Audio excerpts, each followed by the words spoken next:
Fala, nação! Trazendo mais um vídeo aqui pra vocês. Cara, até agora eu tô incrédulo. Tava esperando me recompor pra poder gravar esse vídeo pra vocês. Cara, o que... vamos dizer que acontece, né? Vamos superar isso daí. Mas eu tô até um pouquinho com a voz meio um pouquinho ruim, de tanto gritar de raiva. Mas enfim, vamos pro vídeo aí, vamos ver o que o Zinho tem pra falar. Eu acho que o Zinho detonou o Felipe Luiz aí. E bora pro vídeo, já deixa seu like, se inscreve no canal, vai me ajudar bastante. E bora pro vídeo. A atitude é correta? O que diz o protocolo? É o que a Renata Roel explica pra gente. Temos uma polêmica aí na Supercopa. O VAR. O árbitro pode ou não checar o VAR quando ele volta do intervalo. O procedimento correto nesse caso é o quê? Antes dele terminar o primeiro tempo, ele escuta o VAR checa o lance e informa para o árbitro se está tudo bem, se está ok, se ele pode terminar a partida. Foi isso que aconteceu, mas tem sim uma ação do Carrascal no Bidon, onde você tem um movimento adicional fora da disputa de bola que caracteriza a conduta violenta e cartão vermelho. Vai todo mundo por intervalo e quando volta, aí sim o árbitro vai até o VAR analisar a jogada. Ele pode fazer isso? Pode, até por ser uma decisão disciplinar. Decisão disciplinar de cartão vermelho pode até acontecer mesmo depois de um jogo reiniciado. É diferente de decisão técnica de um pênalti ou não. Então ele pode sim. Nessa questão, o protocolo permite, mas o procedimento correto seria ele ter feito isso, ter revisado no VAR, o VAR ter sugerido a revisão antes do primeiro tempo terminar. Até porque as equipes criam estratégias no intervalo e quando volta, vai tudo por água abaixo. Procedimento correto? Procedimento correto. Ideal? De jeito nenhum. E aí causou uma confusão. O que a gente está imaginando e esperando também ver qual que é a explicação é se naquele momento o VAR já estava com problema, não é, Zé? Não, a impressão que dá é essa, né?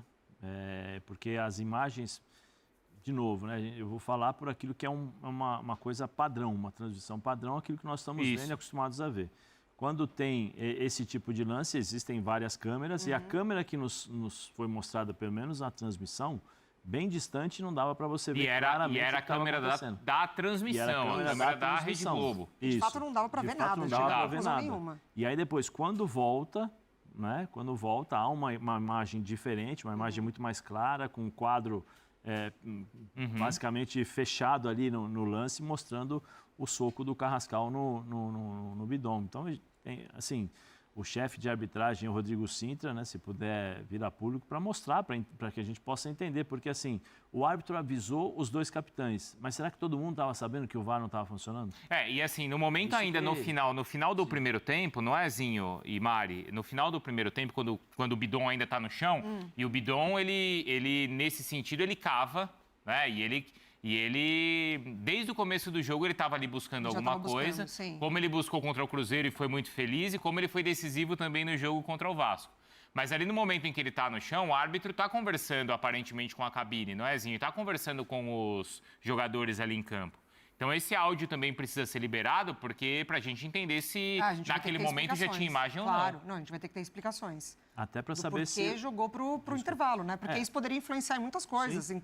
Substituição, se o Felipe Luiz já vai com um jogador a menos, a estratégia é diferente. Se o Dorival também já vai com um jogador a mais, a estratégia também poderia ser diferente. Se o árbitro no intervalo não deve, mas e aí? Ele recebe algum outro tipo de informação? Ele continua tendo acesso às imagens, a gente não sabe disso. Então, isso acaba tendo ali também, não é, Zinho, um impacto, porque assim, no segundo tempo, e aí acho que a expulsão, alguém questiona a expulsão? Não, eu não questiono a expulsão. Não. Achei justa. Você questiona, Zinho, a expulsão ou é mais ou menos ali nesse sentido de como aconteceu? Então, eu ia falar isso, assim, no final, a ação ela é certa, porque tinha que ser expulso. O duro é se passa e depois aqui a gente estaria discutindo. Vamos dizer que o Flamengo volta com 11, empata e vira o jogo. A gente ia estar discutindo aqui um erro de arbitragem, porque não foi expulso um cara que agrediu. O Carrascal foi irresponsável demais. Os jogadores têm que ser, não só o do Flamengo não.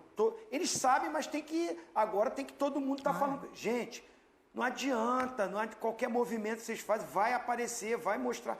E você perde um campeonato. Não estou dizendo que o Flamengo, com 11 no segundo tempo, era certo que ia ganhar o jogo. Mas foi um jogo equilibrado no segundo tempo. O Flamengo até continuou com a posse de bola, teve algumas chances. O Corinthians nos contra-ataques teve as chances também. Mas você com 11 cresce mais a possibilidade. E o Carrascal, a atitude dele, que ele não fez um primeiro tempo ruim. Para mim, 3 jogadores do Flamengo ainda destacam. Destacam assim, fizeram um bom jogo. O Pulgar correu para todo mundo no meio campo, marcou para todo mundo, que o Jorginho está muito abaixo, para marcar e para criar. E o Plata, que muita gente contesta, porque o Felipe Luiz sempre coloca o Plata... Ele foi o único jogador que criou alguma coisa ofensivamente. Foi o único. Então esses 3... E o Carrascal que estava jogando bem. Mas aí ele teve essa atitude que realmente comprometeu um segundo tempo todo do Flamengo. Mas aí é isso, né, Zé? Você tem o quanto ali da cabeça quente do campo e de uma falta de inteligência em saber que você tem o VAR. Falta de inteligência. Eu acho também. É falta de inteligência. Hoje em dia, como o vovozinho já falou você não pode tentar fazer qualquer tipo de atitude antidesportiva, dar um soco, dar uma cotovelada, porque você tem VAR, você tem várias câmeras, você tem a pressão, muitas vezes, que os jogadores no campo fazem aí, forçam o juiz ou o VAR, chamar o juiz para que ele possa ir até a câmera para observar. Assim, não dá mais para fazer isso. Você quer ver? Eu vou dar um outro exemplo para você tentar... Do Carrascal foi visto, né? Foi muito claro, né? Você dá o soco, você tem o gesto. Por exemplo, do jogo da final do Campeonato Paulista, do argentino que deu a cotovelada. O Aníbal. O Aníbal, que deu a cabeçada no Martins. Foi na Copa do Brasil. Foi querer dar uma de malandro, vou dar a cabeçada, vai ver que eu... né? E você pega, então você consegue pegar tudo isso. E aí você tem a velocidade do jogo, o VAR tem o privilégio de ter várias câmeras, vários ângulos e a velocidade. Você consegue ver exatamente o movimento, entendeu? Então, assim, ingenuidade não, é irresponsabilidade. O jogador de hoje não pode mais fazer isso. Uhum. Não pode, em hipótese alguma. Ele pode entrar duro, um carrinho um pouco mais forte, uma entrada mais forte, que acho que isso passa, isso é normal do jogo, você está com a cabeça quente e tal. Mas ser antidesportivo, ser desleal, né? Porque quando você larga a bola e dá um soco na cara do teu companheiro ali, você é desleal. Porque na sua época, o fora do lance, ninguém viu o que estava acontecendo, né, Zé? Não existia, não tinha esse negócio, tinha mais lances... Pô, pelo amor de Deus, eu tenho um ouvido até hoje que estala, porque eu tomei uma cotovelada do Matossas e a bola estava do outro lado. A gente nem via. Estala até hoje, Zé? Estala até hoje, mas no passado, o vovozinho sabe o que eu estou falando. Escanteio, você ia jogar, você olhava a bola e olhava para ver quem vinha te dar soco, vinha para cima de você, era assim. Libertadores, então? Sim. Libertadores, você jogava com mas aí, sabe o que chama a atenção? Porque eu lembro que quando passou a ter o VAR, não é, Zinho e Mari? Naquele primeiro ano, alguns jogadores não estavam adaptados. Sim. E aí você vê que tinha gente que ainda, né, eram jogadores até formados de outra maneira. Exatamente. Não é o caso do Carrascal. Não. Que já é um jogador formado na era VAR. Exatamente. Não tem, assim, onde buscar desculpa. Foi muito responsável ali. E é isso, a gente está reforçando muito porque era um jogo decisivo, um jogo valendo taça. Se fosse uma partida em que o Flamengo, ele tivesse tido um desempenho bom, se tivesse tido a mesma vontade que o do Corinthians, a gente ia estar falando desse lance, mas talvez ia ter sido compensado pelos próprios companheiros, mas não foi. Ele prejudicou o Flamengo e ainda assim no segundo tempo deu muito Flamengo, mas não dá para você correr esse risco e deixar o time na mão desse jeito. A gente viu os primeiros minutos ali com um volume maior do Flamengo, até o Corinthians começar a aparecer e abrir o placar dessa maneira, então, Zinho, com o Gabriel Paulista, que é um novo reforço e é mais um desses caras aí de personalidade no time do Corinthians, Zinho. Não, muito boa contratação, um jogador que quis vir para o Corinthians, né, que tem assim, a sua origem lá de família, torcedores, né, do Corinthians, acho que ele também. Agora, o que não pode é o Varela marcar o Gustavo Henrique, né? Uma falha total de marcação. Você tem 2 zagueiros grandes na área, né? Que era o Gustavo Henrique e o Gabriel Paulista. Mas o Roberto, que é bom cabeceador. Você tem que pegar o Pulgar, os 2 zagueiros, né? Esses jogadores com maior estatura para marcar esses caras. Então, numa jogada ensaiada, bem ensaiada pelo Dorival, o Gustavo Henrique puxa sempre lá no segundo pau para escorar, não é nem para finalizar direto. E quem marca ele é o Varela, que é da minha altura. Você vai, um cara de 1,70 m para pegar um cara de 2 metros. Falha nessa marcação, o Corinthians é forte nessa jogada e chega ao primeiro gol e cria outras chances, como a gente já viu aí. É um primeiro tempo, como você falou, o Flamengo começou com aquela coisa que a gente já sabia, propondo o jogo, com posse de bola, mas é o que tem sido falado muito. O Flamengo está com a bola sempre, mas não está ferindo o adversário. Essa posse de bola não é transformada num volume de chances, né? Aquela coisa, não adianta você ter a bola, posse de bola o jogo todo, mas você não cria oportunidade. O Corinthians, tendo menos bola, teve mais chance. Então, assim, não está sendo efetivo. Várias coisas, é um início de temporada, os jogadores estão mal fisicamente ainda, mas precisa de uma coisa. O jogador, eu fui jogador, você vai jogar alguns jogos, principalmente decisão, é você que também chama a responsabilidade, é você que se concentra para o jogo. Você não precisa do treinador ficar te motivando, não. É você saber da importância que é ganhar um título com a camisa de um time grande. Então, assim, eu acho que está faltando. O Corinthians ganhou porque teve mais fome, mais desejo. O Flamengo entrou para jogar. O Corinthians entrou para conquistar. E aí está a diferença. A aplicação, a intensidade, a garra, a determinação equilibrou e até fez o Corinthians ser melhor. Então, porque dá para usar esse tipo de argumento de início de temporada, de falta de ritmo para o Flamengo, se o Corinthians vive a mesma situação? O Flamengo é verdade, poxa, ele termina a temporada passada no dia 17 de dezembro, não é isso? O Corinthians depois, na decisão da Copa do Brasil, 21, foi? 21, então. Só que o Corinthians, os jogadores, desculpa, eu vou falar isso porque é o presidente do Flamengo que reclamou para mim, que ele ficou chateado com essa situação, dessa mudança de planejamento. O Corinthians termina 21, voltou a treinar primeiro que o Flamengo, que terminou no dia 17. O Flamengo voltou a treinar no dia 12 e o combinado era para voltar a treinar no dia 6. Há uma diferença. 6 dias de treinamento, de mais rodagem, de mais jogos, há uma diferença enorme. E o Corinthians se aproveitou disso. Então, é uma semana que o Corinthians antecipou, e como o André Ramalho falou, não foi, Mari? E o Dorival falou na última entrevista, qual é a condição física dos seus jogadores em 26? Ele falou, de 25, isso. Porque a temporada não acabou, o Dorival falou, é a mesma condição que eles tinham no ano passado. Mas o Dorival, ele falou que atrapalhou, né? Mesmo assim, mesmo podendo voltar um pouco, claro. Atrapalhou, porque eles não tiveram tempo hábil para recuperar, o Dorival teve que se utilizar de rodízio no Campeonato Paulista com várias formações. Nos últimos 2 jogos, ou seja, no jogo contra o São Paulo, acho que foi o jogo contra... Teve que perder por 3-0 para o Red Bull. E o que ele fez? Ele montou o time... Porque, olha, o Corinthians ele estreou, no Paulista, no dia 11 de janeiro. Isso. Já com os titulares. Sim. Mas aí também não dá pra gente tratar isso como normal, né? Não, mas estou dizendo, não foi normal. O próprio Dorival, na última entrevista pré-jogo contra o Flamengo, ele falou, olha, nós vamos com o time que nós temos de melhor. No jogo, ele falou assim, eu fiz as substituições nesse jogo já pensando no jogo contra o Flamengo. Ele não fez nem pensando no jogo que estava acontecendo, que tinha acontecido. Ele estava pensando no jogo contra o Flamengo. Por quê? Você tem os dados técnicos dos jogadores, dados fisiológicos. Tem a coisa que eu acho que o Dorival tem, que é muito importante. E aí, você está pronto para jogar? Exatamente. Como é que você está se sentindo? Vai jogar? Não vai para o jogo? Né? Tem essa troca. Eu acho que o Dorival consegue fazer isso de uma maneira sadia com os jogadores, né? Aquela questão de olhar nos olhos. Eu não sei com o André Ramalho. Não sei com o André Ramalho, né? Porque o André Ramalho vinha jogando, não sei como é que foi esse momento de informação. Mas ainda assim, o Dorival ele consegue superar esses momentos, Mas né? assim, existem, dentro da sua pergunta, Bruno, existem casos e casos. Hoje, o caso do Flamengo não era para sentir a perna pesada. Sabe por quê? Vem de 2 derrotas, já vem forçado porque no Campeonato Carioca foi obrigado a adiantar. Então, assim, já vinha com uma expectativa alta, né? E não correspondeu nesses últimos... Já vinha precisando dar uma resposta. Sim, nesses 2 jogos, precisando dar uma resposta. E assim, se fosse um Campeonato Brasileiro, se fosse um Campeonato Carioca, você poderia entender determinadas situações. Mas é uma final... É uma taça. O próprio Felipe falou que era um jogo importante. Sim. Por quê? Porque agora você tem que dar entrevista.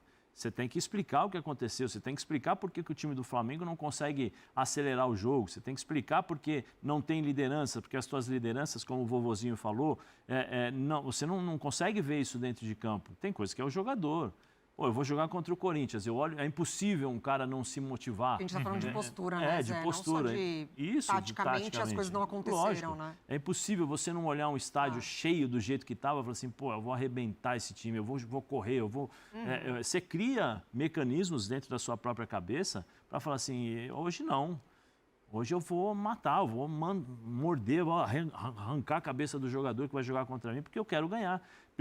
O Flamengo, em momento algum, hoje, não teve isso. Então, dentro da sua pergunta, hoje não era caso de ficar olhando cansaço ou não. Até porque o banco do Flamengo é superior ao do Corinthians. Muito. Se você superior, se você precisar. Então, você poderia administrar essa situação de 45, 60 minutos e colocar gente nova com qualidade sem perder a qualidade de jogo. Entendeu? Mas só que aí faltou o entendimento de que era uma final. Agora, o Felipe precisa acelerar isso. Felipe precisa acelerar isso, porque nós estávamos durante a semana, né, eu fiz até essa pergunta para o vovozinho nos deu uma informação porque teve essa conversa com o BAP. O BAP falou, eu dei todos os jogadores, eu coloquei nas mãos do Felipe a quantidade de jogadores necessários para ele ganhar tudo. É verdade. Já perdeu agora. E aí não pode perder agora para o Inter, certo, Mari? Sim. No meio de semana, na quarta-feira, porque já vem de derrota. E depois ainda tem o jogo com o Sampaio Corrêa no Carioca, que já virou decisão no final de semana, no Campeonato Carioca. E ele já perde um clássico que foi do Fluminense. Aí ele perde estreia de Campeonato Brasileiro, perde agora uma taça. Essa derrota tomando 2 gols em todos os jogos, ele já vai pressionado já para a sequência que tem. Ozinho, e a estreia do Paquetá, como foi? Ruim, assim, ótimo jogador, é ótimo reforço, acho que tem tudo para ser o grande destaque no futebol brasileiro, tem qualidade para isso, mas precisa trabalhar com um novo grupo, precisa se encaixar no sistema tático. Eu volto a dizer, a posição que ele entrou hoje, o setor que ele atuou hoje, meia pelo lado direito, o Felipe Luiz fez um 4-4-1, deixou o Plata centralizado, e ele veio ser o cara pelo lado direito, o Arrascaeta com movimentação pelo lado esquerdo, e os 2 volantes ali, o Pulgar e o Jorginho. Né? Sem a bola, você via ele toda hora tentando vir para marcar o Bidu. Para mim, não é a melhor função dele.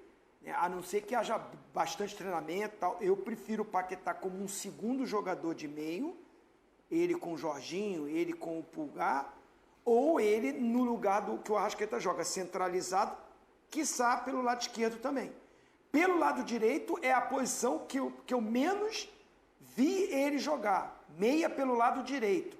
E ele não entra bem, toma algumas decisões equivocadas, acho que teve momentos que ele podia chamar a responsabilidade para ele quis passar a bola para o Arrascaeta, sabe, essa coisa de saber que o Arrascaeta foi o grande jogador dos últimos anos, é a grande estrela. Teve momentos que ele poderia arriscar. Ele tentou passar para o Arrascaeta e errou os passes, normal de quem está desentrosado ainda. E também entrou num time com 1 a menos e com outro time melhor postado, melhor organizado. Então, para ele também render, num dia que o Flamengo está muito abaixo e que o adversário está muito bem compactado e marcando. Não sobrou muito espaço para ele. Mas caiu no pé dele a bola do jogo para o Flamengo. E ele falhou, né? Pela expectativa que se tem, pelo jogador de seleção que ele é, pelo grande jogador que ele é, o craque não pode perder um gol desse. Então, ele não fez uma boa estreia, fez uma estreia ruim. Porque aí a imagem vai ser essa, né? Da bola ali na pequena área praticamente, que tá no pé dele. A bola do empate, né? Sim. Era a bola do empate. Era o empate, tava 1-0, né, Mari? Finalzinho do jogo, né? Tava 1-0, não é, Zé? E aí, aqui, assim, a repercussão em cima dos rubro-negros é muito em cima das decisões do Felipe, que vocês analisaram, mas muito dessa bola, do gol perdido pelo Paquetá. É gol perdido mesmo? É gol perdido. Gol perdido. Se fosse eu, não. Mas pro Paquetá, Mas pra quem gostar, porque aí a comparação vai ser essa, custou 40 milhões de E ele vai euros. Carregar isso. Vai carregar. Essa mochilinha dos 40 e tanto milhões, ele vai carregar vai ser a comparação. até ele demonstrar que de fato é isso. O Memphis carregaria, gente. Exato. Se o Paquetá faz o gol e o Flamengo ganha o título, ia cair na conta do Memphis. Não pode Aquela cair bola que o Rossi defende do Memphis. Decidia o jogo. Porque o 2-0 era no pé do Memphis. Exatamente. Se terminasse ali o Flamengo campeão, o Memphis seria cobrado por aquela bola que o Rossi defendeu. Sim. Exato. Mas acho que faz parte. São grandes jogadores que já estão acostumados com esse tipo de situação de cobrança. Eu volto a falar, eu acho que o Felipe errou, não colocaria o Paquetá nessa situação, colocaria como se colocasse, né? Se eu tivesse que colocar o Paquetá, não seria nessa posição. E eu não colocaria porque ele chegou na quarta-feira para jogar hoje, né? Não treinou com os jogadores, por mais que ele seja um bom jogador. O que o vovozinho relatou é uma coisa que você não tem intimidade ainda, então você se sente na obrigação de fazer as coisas. Talvez se ele tivesse mais tempo, ele não passaria para o Arrascaeta. Teve 2 bolas que ele estava sozinho, era só ele ajeitar e chutar. Ele preferiu dar o passe, e o passe foi um pouco mais forte e o Hugo pegou. Entendeu? Então, assim, coloca o Cebolinha, coloca o Bruno Henrique, os caras que já estão acostumados com as movimentações. Mas não cairia na conta do Felipe se ele perde um título com o Paquetá no banco? Não, porque todo mundo iria entender. Pô, ele não carrega esse peso de, a direção ia falar que te dei 40, depois de 40 milhões. Eu acho que ele ia ter que responder sim. Não, mas eu acho que não. Sabe por quê? Chegou agora. Aí quando ele faz 2 treinos, qualquer pessoa iria entender. Falou assim, não, chegou agora com 2 treinos, não tá, é bom jogador, mas não tá, mas não tá no banco, entrosado. Zé, eu acho que ele ia se mostra no banco, Zé. A expectativa é essa, quando você leva o Paquetá ao banco. Exatamente. A expectativa eu colocaria, mas essa. não onde ele colocou. Entendeu? Mas assim, eu não colocaria, até pela questão de movimentação. E condições de jogo, né? Com um jogador a menos. Sim, um jogador a menos, você vai fazer diferente. Eu não colocaria. Eu utilizaria os jogadores que já estão acostumados com a minha forma de ser. Por exemplo, se eu sou o Felipe Luiz. Já sabem o que eu quero deles, já sabem o que eu desejo. Você viu se o Flamengo hoje conseguiu fazer marcação-pressão, perde, pressiona? O Flamengo não conseguiu fazer isso em momento algum. Não.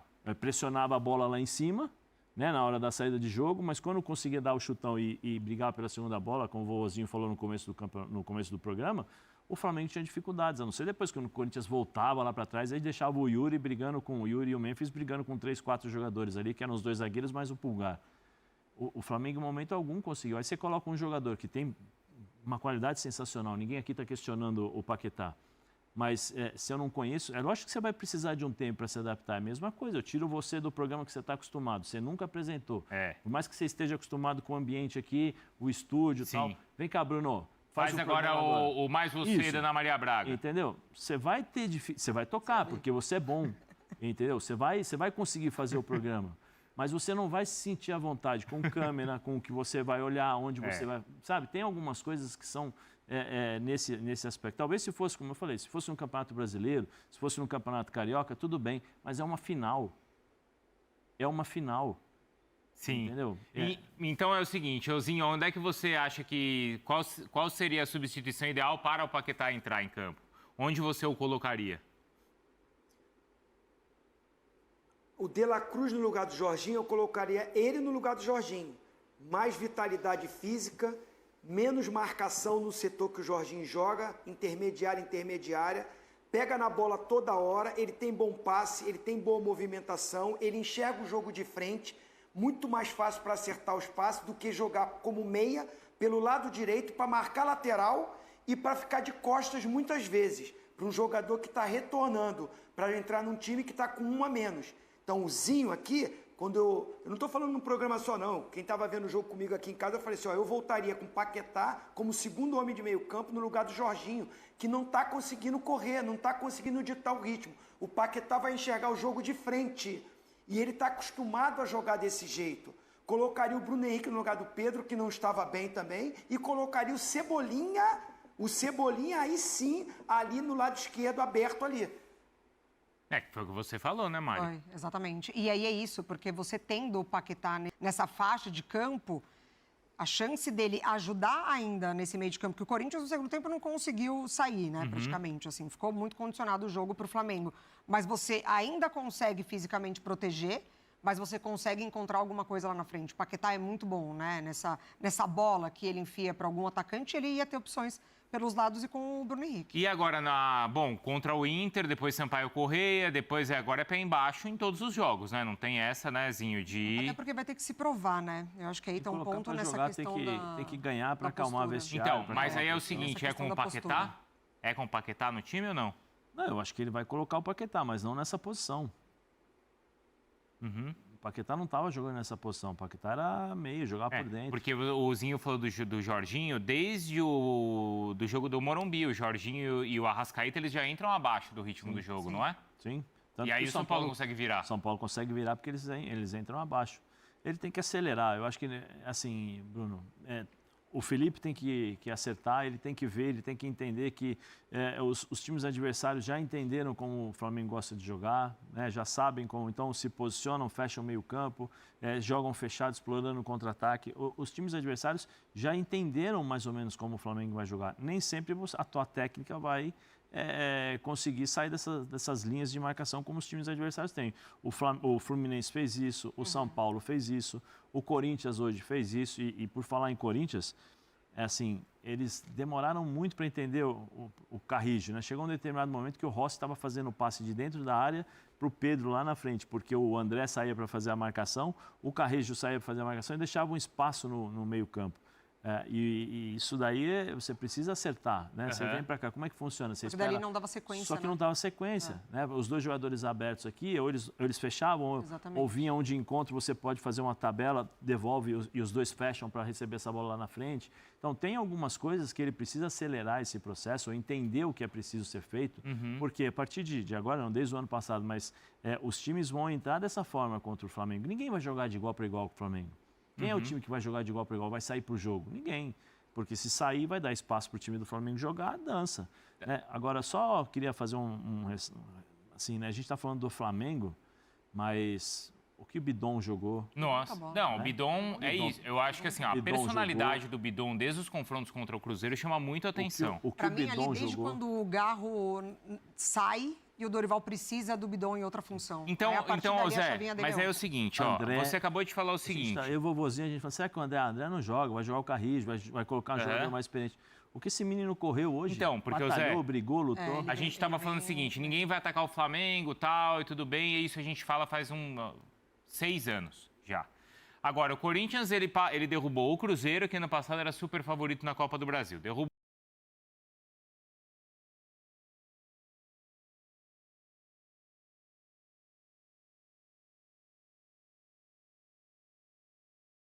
Então é isso, rapaziada. O vídeo é isso. Cara, o que vocês acharam desse jogo aí? Foi um placar justo. O Felipe errou na substituição. O maior culpado foi o Carrascal. Deixa aí nos comentários. E bora. E até o próximo vídeo. Perdão.